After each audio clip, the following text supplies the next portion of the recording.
दोस्तों नमस्कार। दुनिया ने भारत से सवाल किया कि आपकी करेंसी नीचे जा रही है।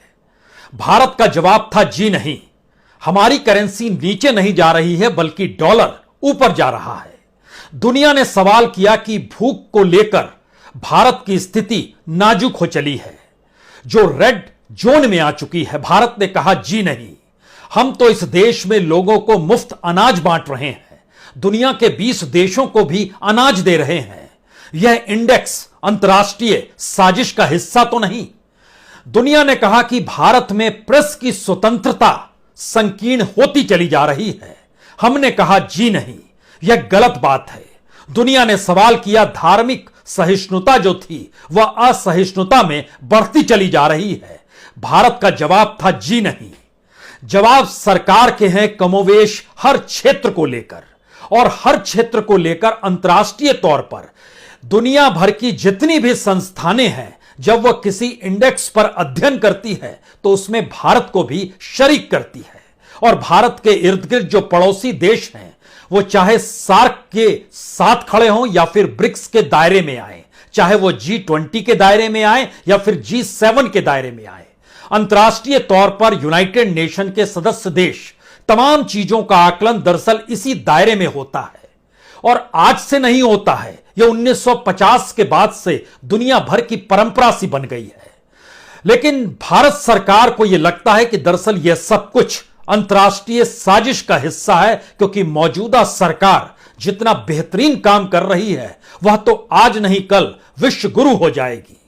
तो हमने सोचा कि क्यों नहीं 2014 के बाद तमाम क्षेत्रों को लेकर जो भी दुनिया भर के संस्थानों का जो ग्लोबल इंडेक्स को लेकर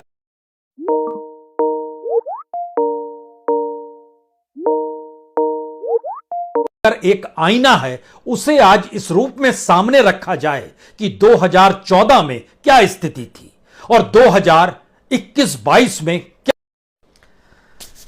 दोस्तों नमस्कार। दुनिया ने भारत से सवाल किया कि आपकी करेंसी नीचे जा रही है। भारत का जवाब था जी नहीं, हमारी करेंसी नीचे नहीं जा रही है बल्कि डॉलर ऊपर जा रहा है। दुनिया ने सवाल किया कि भूख को लेकर भारत की स्थिति नाजुक हो चली है, जो रेड जोन में आ चुकी है। भारत ने कहा जी नहीं, हम तो इस देश में लोगों को मुफ्त अनाज बांट रहे हैं, दुनिया के 20 देशों को भी अनाज दे रहे हैं। यह इंडेक्स अंतर्राष्ट्रीय साजिश का हिस्सा तो नहीं। दुनिया ने कहा कि भारत में प्रेस की स्वतंत्रता संकीर्ण होती चली जा रही है। हमने कहा जी नहीं, यह गलत बात है। दुनिया ने सवाल किया धार्मिक सहिष्णुता जो थी वह असहिष्णुता में बढ़ती चली जा रही है। भारत का जवाब था जी नहीं। जवाब सरकार के हैं कमोवेश हर क्षेत्र को लेकर, और हर क्षेत्र को लेकर अंतर्राष्ट्रीय तौर पर दुनिया भर की जितनी भी संस्थानें हैं, जब वह किसी इंडेक्स पर अध्ययन करती है तो उसमें भारत को भी शरीक करती है। और भारत के इर्द गिर्द जो पड़ोसी देश हैं, वो चाहे सार्क के साथ खड़े हों या फिर ब्रिक्स के दायरे में आए, चाहे वो G20 के दायरे में आए या फिर G7 के दायरे में आए, अंतर्राष्ट्रीय तौर पर यूनाइटेड नेशन के सदस्य देश, तमाम चीजों का आकलन दरअसल इसी दायरे में होता है। और आज से नहीं होता है, यह 1950 के बाद से दुनिया भर की परंपरा सी बन गई है। लेकिन भारत सरकार को यह लगता है कि दरअसल यह सब कुछ अंतर्राष्ट्रीय साजिश का हिस्सा है, क्योंकि मौजूदा सरकार जितना बेहतरीन काम कर रही है वह तो आज नहीं कल विश्व गुरु हो जाएगी। तो हमने सोचा कि क्यों नहीं 2014 के बाद तमाम क्षेत्रों को लेकर जो भी दुनिया भर के संस्थानों का जो ग्लोबल इंडेक्स को लेकर एक आईना है, उसे आज इस रूप में सामने रखा जाए कि 2014 में क्या स्थिति थी और 2021-22 में क्या स्थिति हो गई। क्या वाकई हम कहीं पर हमारी ग्रोथ क्या वाकई ऐसी हो चली है जहां पर इस बात का जिक्र हो कि भारत के भीतर लोकतांत्रिक चीजें जीवित हैं। भारत के भीतर हर क्षेत्र को लेकर जितने भी सवाल होते हैं, हमें लगता है आज अंतर्राष्ट्रीय मापदंड के आईने तले उस सोशल इंडेक्स को, उस ग्लोबल इंडेक्स को, उस ज्योग्राफिक इंडेक्स को और भारत के सामाजिक, आर्थिक, राजनीतिक परिस्थितियों को जरा परखने की कोशिश कीजिएगा। हमारी टीम ने तमाम चीजें उस दौर की निकाली। 2014 में जब प्रधानमंत्री मोदी शपथ ले रहे थे तो जाहिर है उससे पहले उन्होंने इस देश को जो नारे दिए थे वो ब्लैक मनी को लेकर था, देश के भीतर में सामाजिक असमानता कैसे है उसको लेकर था, और उस वक्त की मनमोहन सरकार घोटाले घपलों में जिस तरीके से लिप्त बताई जा रही थी उसमें तमाम चीजों में सुधार को लेकर जिक्र था। हमने अपने पीछे जो तस्वीर लगाई है ये 2014 की है। 26 मई जब शपथ ले रहे थे प्रधानमंत्री नरेंद्र मोदी, प्रधानमंत्री पद की शपथ ले रहे थे। हमें लगता है शुरुआत करनी चाहिए economic intelligence units democracy index. इसके दायरे में दरअसल सिविल लिबर्टीज आती हैं, प्लुरलिज्म आता है, पॉलिटिकल कल्चर आता है और उसका पार्टिसिपेशन आता है, और हमारा इलेक्टोरल प्रोसेस भी आता है। 2014 में हमारी रैंकिंग थी दुनिया के भीतर में 27 रैंक पर भारत आता था, लेकिन आज की तारीख में यह दुगनी हो चली है, 54 की रैंकिंग है। दूसरी स्थिति है United Nation Development Programme Human Development Index. 2014 में 130 पर थे, इसमें सिर्फ 2 पायदान और नीचे आए हैं, 132 पर हो गए हैं 130 से आगे आकर। जो रिलीजियस रिस्ट्रिक्शंस का जिक्र होता है, पीडब्ल्यू रिलीजियस इंडेक्स, उसके दायरे में जो हमारी सोशल हॉस्टिबिलिटी थी वह 9.0 थी, जो आज की तारीख में बढ़कर 9.9 हो गई है। उस समय जो रिलीजियस रिस्ट्रिक्शंस थे वो 5.0 था, आज की तारीख में ये 6 पर छू रहा है, यानी 1% इसमें भी बढ़ गया। जो Lowy Institute Asia Power Index है वो कहता है कि दरअसल इंडिया की रैंकिंग 2018 में, कोविड से पहले, उससे पहले वह नहीं कर रहा था। उसने बताया था उस वक्त हमारी रैंकिंग 41 है। इसमें नेशनल पावर और इन्फ्लुएंस बेस्ड ऑन इकोनॉमी होता है, डिप्लोमेसी होती है, मिलिट्री कैपेसिटी होती है, trade, future trends, cultural influence होता है। इसमें हम और नीचे आए, 41.5 से नीचे आ गए, हम 39 पर आ गए। जो ब्रांडिंग होती है, brand finance global soft power index, जो भारत स्वावलंबन और अपनी परिस्थितियों को लेकर लगातार कहता है कि हम मार्केट इकोनॉमी में कैसे आगे बढ़ रहे हैं, वो रैंकिंग अगर आप 2020 में ये पहली बार जब आई तो पता चला 27 थी और ये बढ़कर 36 हो गई। उसके बाद भारत की जो freedom house, freedom in the world है, उसकी 2014 में रैंकिंग 77 थी, जिसमें फ्री स्थितियां थी, वह घटकर 67 हो गई। 2021 में पार्शली फ्री निकल कर आई और उसके बाद 68 पहुंच गई इस बरस जो निकल कर आया। वर्ल्ड कॉम्पिटिटिवनेस रैंकिंग, इसमें भी हम 40 से 44 पर आ गए। 2013 में 40 पर थे। इसका मतलब यह हुआ कि जो इकोनॉमिक परफॉर्मेंस होती है और जो गवर्नमेंट की एफिशिएंसी होती है उसको लेकर ये मापदंड किए जाते हैं। अगला सवाल था कि जो रिपोर्टर्स विदाउट बॉर्डर यानी वर्ल्ड प्रेस फ्रीडम जो था वह 140 पर था 2014 में, आज की तारीख में यह 150 पर आ गया है। और इसके दायरे में जो मीडिया इंडिपेंडेंस होती है, जो प्लुरलिज्म होता है, जो सेल्फ सेंसरशिप होती है, जो अब्यूजेस होते हैं, जो ट्रांसपेरेंसी या निकल कर आती है, वो 10 हम और पायदान ऊपर चले गए, यानी स्थिति और नाजुक हो गई। World justice rule of law index, यह बड़ा महत्वपूर्ण है। इसकी रैंकिंग 66 हुआ करती थी, अब 70 प्लस में हम आकर खड़े हो गए हैं। इसका मतलब बहुत साफ है कि हमारा जो criminal and civil justice system है, जो फंडामेंटल राइट्स हैं और जो गवर्नमेंट के जो पावर्स हैं और जो करप्शन का खत्म होना है, ट्रांसपेरेंट गवर्नमेंट दिखाई देनी चाहिए, उसको लेकर जो रेगुलेटरी इंफोर्समेंट चीजें होती हैं, उस दायरे में भी हम कुछ पायदान और नीचे आ गए। ये वर्ल्ड ग्लोबल एस्पेक्ट में चीजें चल रही हैं जो हम आपको बतला रहे हैं।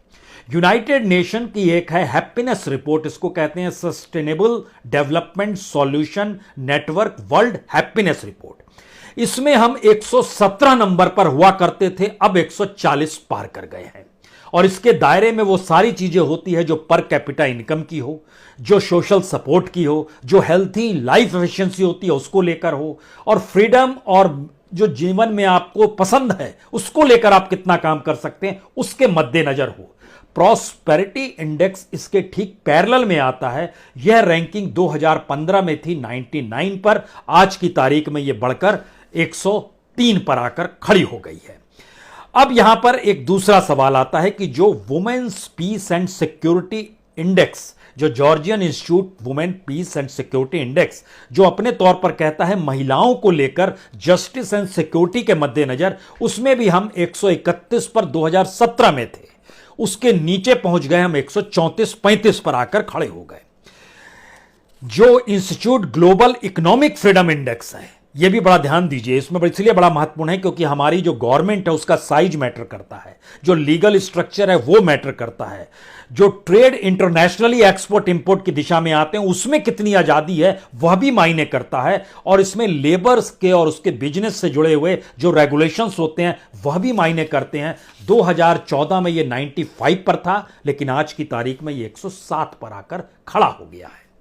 इसके बाद आइए कैटो ह्यूमन फ्रीडम इंडेक्स। ये इसलिए महत्वपूर्ण है क्योंकि इसके दायरे में आपके रिलीजियस फ्रीडम, सिविल लिबर्टीज, मानवाधिकार जो चीजें होती हैं, बोलने की जो स्पीच होती है, फ्रीडम ऑफ स्पीच होती है, एसोसिएशन और असेंबली, आप कहीं पर धरना प्रदर्शन करते हैं उसको लेकर होता है, और एक लीगल सिस्टम भी होता है, और जो प्रॉपर्टी राइट्स होते हैं उसके मद्देनजर भी होता है, और इसके दायरे में इंटरनेशनली ट्रेड भी जुड़ा होता है, उसको लेकर कितनी आजादी किस रूप में काम कर रही होती है। यह 75 रैंकिंग भारत की 2015 में थी, जो आज कर बढ़ते बढ़ते 112 पर पहुंच गई, यानी 37 पायदान नीचे चली गई। अब यहां पर शुरू होता है दूसरा, आर्थिक मुद्दों पर दुनिया की बड़ी नजर रहती है, क्योंकि भारत को लेकर उनका मानना है भारत एक मार्केट इकोनॉमी है, और उस दायरे में वर्ल्ड इकोनॉमिक फोरम की जो ग्लोबल जेंडर गैप इंडेक्स है, यानी इसके दायरे में जेंडर पार्शियली जो मेथड होता है उसमें global ranking, benchmark, economic, political, health, survival और एजुकेशन को देखा जाता है। 2014 में हमारी रैंकिंग हुआ करती थी 114, और आज की तारीख में यह रैंकिंग है 142। हम धीरे धीरे धीरे धीरे कहां आ रहे हैं, इसमें एक चीज वर्ल्ड बैंक, जिससे हम सबसे ज्यादा पैसा लेते हैं, उसने women business and law index के तौर पर भी रिसर्च किया। अब ये नहीं हम कह सकते हैं कि यह सब अंतर्राष्ट्रीय साजिश के तहत है, क्योंकि हम जिससे लोन ले रहे हैं वह भी तो कुछ आपके देश को नापेगा, परखेगा, समझेगा। तो उसने जो वर्ल्ड बैंक के जो women business and law index है, इसके दायरे में जो महिलाओं की इकोनॉमिक अपॉर्चुनिटीज रहती है, जो उनकी मोबिलिटीज होती है, यानी जो उस ट्रैवल कर सकते हैं उस प्रोसेस में कहां पर उनको बिजनेस करना है, जो वर्क प्लेस होता है, जो उनको पेमेंट मिलती है, ये सारी चीजें, एंटरप्रेन्योरशिप होती है, सारी चीजों को देखिएगा तो इसमें हम 111 से 124 नंबर पर आकर खड़े हो गए। इसके बाद आता है जो लिबर्टी वर्ल्ड इंडेक्स है मोरल फ्रीडम को लेकर, यह foundation of advancement of liberty world index ने यह क्रिएट किया। इसमें 2016 में हमारी रैंकिंग थी 41, आज की तारीख में यह रैंकिंग है 72। इसके दायरे में धर्म आता है, परिवार आता है, सेक्सुअल, ड्रग्स, बायोलॉजिकल या बॉथिकल फ्रीडम्स आते हैं, ये सारी चीजें इसके दायरे में आती है, और ये ग्लोबल रैंकिंग है जिसमें हमने छलांग लगा दी है, 32 पायदान और नीचे चले गए। जो अमेरिका का चैंबर ऑफ कॉमर्स है, उसने global innovation policy centre international intellectual property का एक इंडेक्स क्रिएट किया। 2014 में भारत का नंबर था 25वां। यह एक लिहाज से मॉनिटर करते हैं आईपी प्रोटेक्शन को लेकर, और यह ग्लोबल रैंकिंग होती है। लेकिन भारत 25 के बाद 16 पायदान और गिर गया और 41 पर आकर खड़ा हो गया। और जब सरकार कहती थी ना भ्रष्टाचार पहले बहुत है, भ्रष्टाचार खत्म कर देंगे, तो जो ट्रांसपेरेंसी इंटरनेशनल ग्लोबल करप्शन जो परसेप्शन इंडेक्स है, उसमें भारत का नंबर 2014 में 85 नंबर पर था। उसमें भी भारत नीचे आ गया, और वो एक लिहाज से 87 पर पहुंच गया। 2 पायदान हम करप्शन को लेकर भी नीचे आ गए। ये दुनिया की नजर है, ये विपक्ष की नजर नहीं है, और भारत सरकार का अपना आंकड़ा अपनी जगह काम करता है, और सरकार कहती है कि देखिए हमारे ही आंकड़े सही होते हैं। दुनिया के भीतर तो भारत की सरकार को लेकर ना जाने विपक्ष के साथ मिलकर वो क्या क्या करते हैं। तो ऐसे में हमने निकाला कि जो World Intellectual Property Organization Global Innovation Index क्या कहता है। इसके दायरे में आता है दरअसल जो यूनिवर्सिटीज हमारी होती है ना, वहां पर कितनी क्वालिटी का एजुकेशन दिया जा रहा है, जो माइक्रो फाइनेंस होता है उसकी अवेलेबिलिटी कितनी होती है, और जो खास तौर से वेंचर कैपिटल इंफ्रास्ट्रक्चर जो होता है और बिजनेस सोफिस्टिकेशन जिसको हम लोग कहते हैं, इसको लेकर भी वर्क करता है वर्ल्ड इंटेलेक्चुअल प्रॉपर्टी ऑर्गेनाइजेशन। उसमें भारत का नंबर ज्यादा इसलिए होना चाहिए क्योंकि पॉइंट्स बढ़ते चले जाते हैं एक के बाद एक करके। वो 76 से हम लोग 48 पर आ गए। और वर्ल्ड इकोनॉमिक फोरम ने जो ग्लोबल इकोनॉमिक कॉम्पिटिटिवनेस निकाला, उसमें भारत एक झटके में 29 पायदान नीचे आ गया। 40 से हम नीचे 69 पर आ गए, यानी 29 पायदान और नीचे आ गए।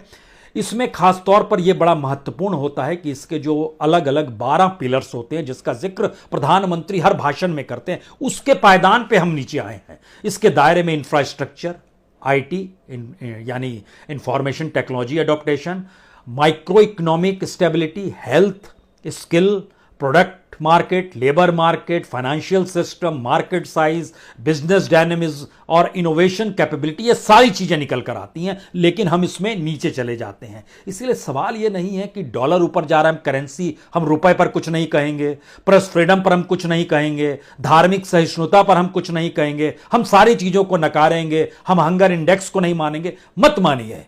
लेकिन बिना दुनिया के साथ खड़े हुए ना तो विश्व गुरु बन सकते हैं, ना इस देश को चला सकते हैं। करेंसी सीमाएं नहीं देखती है, बिजनेस मॉडल दुनिया के भीतर किसी भी कॉरपोरेट का सीमा नहीं देखता है, वह चीजों को एट पार ले जाता है। और अब तो हेल्थ सेक्टर हो, एजुकेशन सेक्टर हो, किसी भी सेक्टर में, लेबर हो, पढ़ाई के लिए बाहर जाना है, रोजगार के लिए बाहर जाना है, सारी परिस्थितियों को जोड़िएगा तो दुनिया से आपके आर्थिक सामाजिक संबंध होते हैं। लेकिन अगर आप पॉलिटिकल वे में दुनिया से अलूफ होते चले जाएंगे, यानी अलग होते चले जाएंगे, तो इंडेक्स को आपको समझना होगा। और यहां पे हमको लगता है स्मार्ट सिटी इंडेक्स अगर भारत के भीतर ही एक सेकंड के लिए झांक कर देखें, 2019 और 2021 इस रैंकिंग को समझिए। बेंगलुरु 79 पर था, बेंगलुरु आज 96 पर है। दिल्ली 68 पर था, आज ये 86 पर है। हैदराबाद 67 पर था, आज ये 85 पर है। मुंबई 78 पर था, आज ये 93 पर है। इसके दायरे में हेल्थ आता है, सेफ्टी आती है, मोबिलिटी आती है, एक्टिविटीज आती है, अपॉर्चुनिटी आती है, जो गवर्नेंस जिस रूप में करता है, यानी सारी सिटीज रैंकिंग में नीचे चली गई। सवाल सरकारों का नहीं है इस देश के भीतर के उन वातावरण को परखने का। और इस दायरे में जब आप यूनिट ग्लोबल लाइबिलिटी इंडेक्स के दायरे में आते हैं, जो कि इकोनॉमिस्ट का इंटेलिजेंस अपना इंडेक्स कहता है, जिसके दायरे में लिविंग कंडीशंस होती हैं, आपके जीवन जीने के तौर तरीके होते हैं, हेल्थ केयर होता है, एजुकेशन होता है, इंफ्रास्ट्रक्चर होता है, संस्कृति होती है, इसके जो इन्वायरमेंट होते हैं भारत के अलग अलग शहरों में, उसको जब परखना शुरू कीजिएगा तो दिल्ली 110 से नीचे आ गया 119 पर, मुंबई 115 से नीचे आ गया 125 पर। अब इस प्रोसेस के भीतर, ये तो देश के भीतर की हम आपको स्थिति बता रहे थे, क्योंकि इसके दायरे से जब आप आगे निकलना शुरू करेंगे तो आपके जहन में एक चीज आएगी कि भाई ये क्वालिटी ऑफ लाइफ इंडेक्स भी तो ग्लोबल रैंकिंग होती होगी, भारत के भीतर जिंदगी जीने के दौरान क्या स्थिति है। और जब प्रधानमंत्री शपथ ले रहे थे तब क्या है और आज क्या है, उस समय 48 था 2014 में। इसके दायरे में दरअसल परचेजिंग पावर आता है, हमारा जो कंज्यूमर क्लास है, उपभोक्ता जो है, जो पॉल्यूशन है वो आता है, जो हाउस प्राइस इनकम रेशियो होता है, जो आप मकान खरीदते हैं और आपकी जो इनकम है उसको टटोला जाता है, परखा जाता है, और आपको जिंदगी जीने के दौरान कितना खर्च करना पड़ता है, और आपको हेल्थ कितनी सेफ्टी स्टेट के जरिए मिलती है, ये सारी चीजें आती हैं। और इसके दायरे में जो क्लाइमेट इंडेक्स है ना, वह भी आता है। तो इसको कहते हैं न्यूम्बियो क्वालिटी ऑफ लाइफ इंडेक्स। 2014 में रैंकिंग थी 48, आज की तारीख में यह रैंकिंग है 66-67। अब इस दायरे के भीतर में एक चीज और हम लोग को देखना चाहिए, जो ग्लोबल रैंकिंग होती है, इसका मतलब यह होता है कि हम लोग कहीं फेल्ड स्टेट के तौर पर तो अपने आप को खड़ा नहीं कर पा रहे हैं इकोनॉमी और पॉलिटी के चक्कर में। इसमें भी हम लोग का रिजल्ट यह है कि भारत जो है 16 प्लेस नीचे चला गया है। कल तक 81 नंबर पर थे, आज ये घटकर 65 पर आ गया है, यानी वहां भी हम लगातार नीचे आ रहे हैं। जो वर्ल्ड बैंक अपने तौर पर जो बिजनेस रिपोर्ट देता है, उस बिजनेस रिपोर्ट के दायरे में भारत बहुत आगे बढ़ा है। इससे इनकार नहीं किया जा सकता है। 142 से 63 पर आ गए हैं, लेकिन वो दायरा जो है, जो वर्ल्ड बैंक अपने अलग बिजनेस रिपोर्ट में बतलाता है कि वो सिमट गया है चंद हाथों में, जिसका जिक्र भारत के भीतर भी होता है। यानी जो इनइक्वलिटी कॉरपोरेट सेक्टर के भीतर भी है और इंटरनेशनली इकोनॉमी को लेकर भी है, वह भी बढ़ गई, लेकिन भारत ने अपने तौर पर रैंकिंग में रोज किया, यानी आगे बढ़ा है। अब यहां पर एक और सवाल है कि जो centre for law democracy global RTI ranking बड़ी मैटर करती है। आरटीआई भारत में भी अपनाया गया। 2014 में जब प्राइम मिनिस्टर मोदी नहीं थे, उस समय भारत की रैंकिंग दूसरे नंबर पर थी।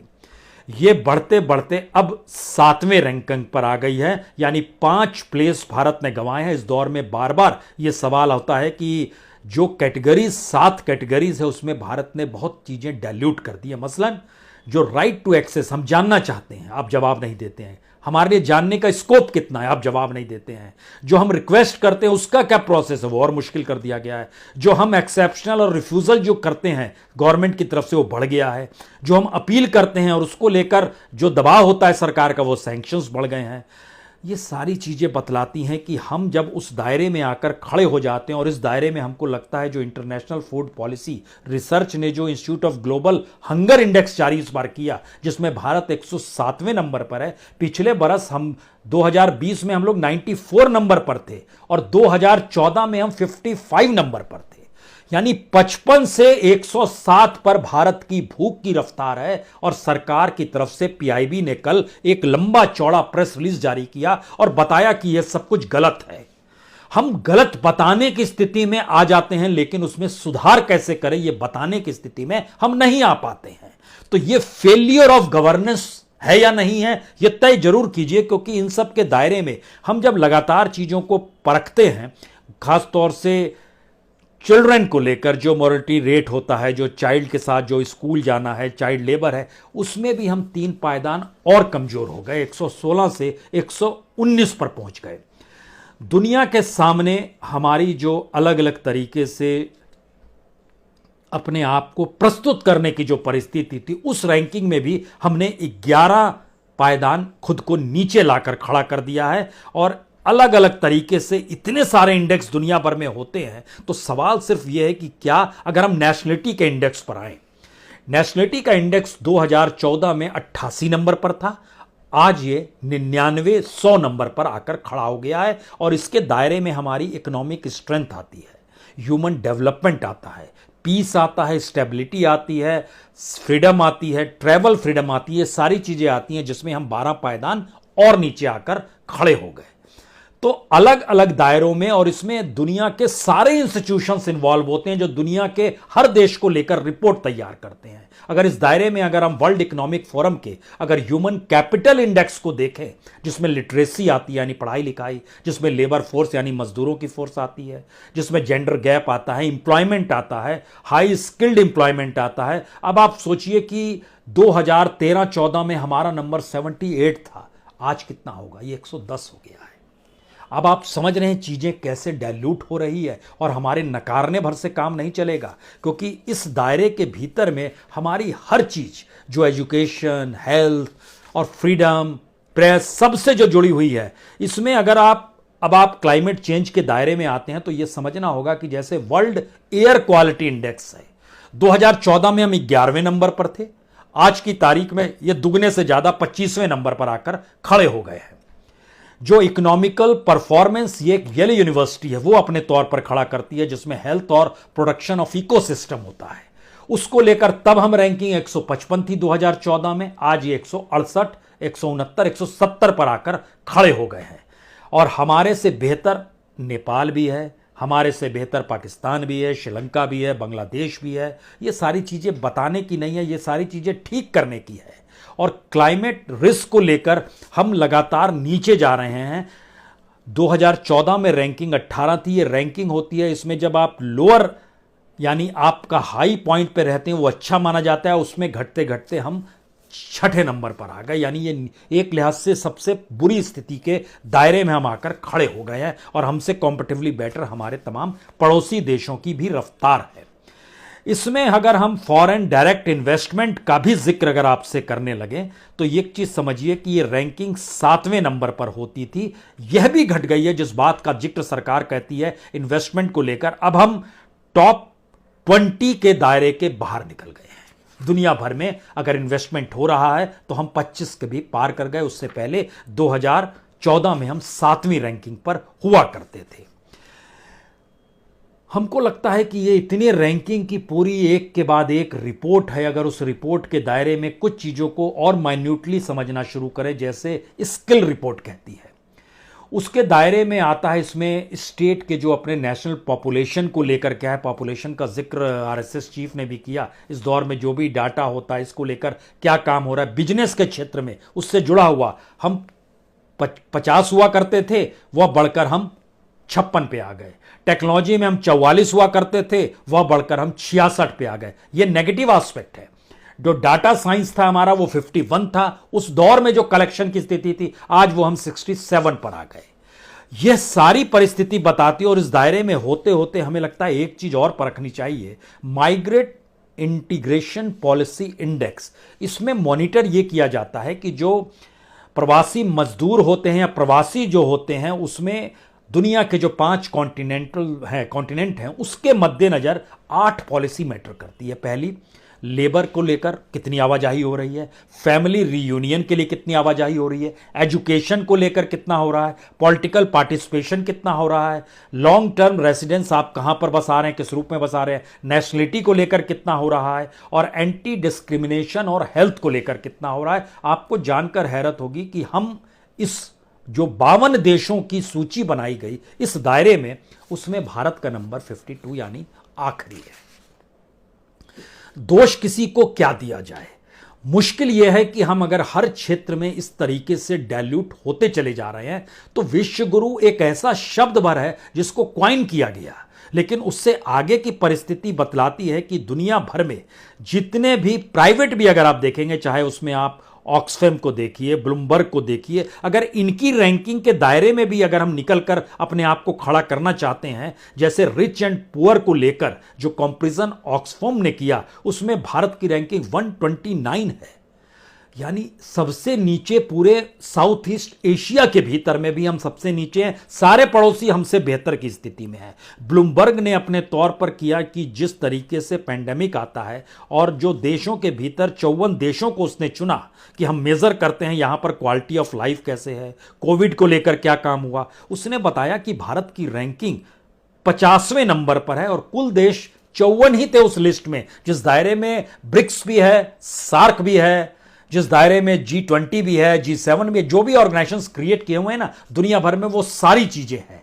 और इसमें एक आखिरी चीज हमको लगता है जिक्र करना चाहिए, economic and peace positive peace index, क्योंकि शांतिपूर्ण स्थिति में मॉनिटर यह किया जाता है कि जो सोशियो इकोनॉमिक, जो सामाजिक और आर्थिक परिस्थितियां होती हैं, उसमें अपने नागरिकों को लेकर सरकार का क्या नजरिया होता है और ये सोशियो इकोनॉमिक सिस्टम में उसको कैसे रिबिल्ड किया जा सकता है, इसको लेकर। और इसमें 51 देश, जिसके भीतर में ब्रिक्स के भी 5 देश शामिल हैं, उसमें भारत की रैंकिंग 51 पर है। क्या क्या नकारेंगे, कैसे कैसे नकारेंगे अगर यह रफ्तार कमोवेश हर क्षेत्र को रही है जो हमने आपसे जिक्र किया। जिम्मेदारी कोई लेगा या हम इस बात को कहेंगे नहीं नहीं करेंसी ठीक है, डॉलर ऊपर जा रहा है, नहीं नहीं भूख बिल्कुल नहीं, हम मुफ्त में अनाज बांट रहे हैं, नहीं नहीं प्रेस फ्रीडम बरकरार है, वो तो रैंकिंग के लिहाज से मत जाइए, हमारी यूनिवर्सिटी शानदार है, हमारा हेल्थ सिस्टम शानदार है, सिर्फ पश्चिमी देशों का नजरिया गलत है। तो दुनिया के तमाम विकसित देशों के साथ हमारे जो आर्थिक संबंध हैं, राजनीतिक संबंध हैं, वैदेशिक संबंध, हमने उसे काटा तो नहीं है। इसी दुनिया के भीतर ही भारत को उस मानचित्र पर खड़ा होना है, मजबूत होना है, स्वीकारना होगा, तभी समाधान के रास्ते मिलेंगे। अन्यथा अस्वीकार कीजिएगा तो समाधान के रास्ते खोलने की ताकत आपके भीतर नहीं आएगी। देश के लोगों को यह समझना है। बहुत बहुत शुक्रिया, बहुत बहुत शुक्रिया।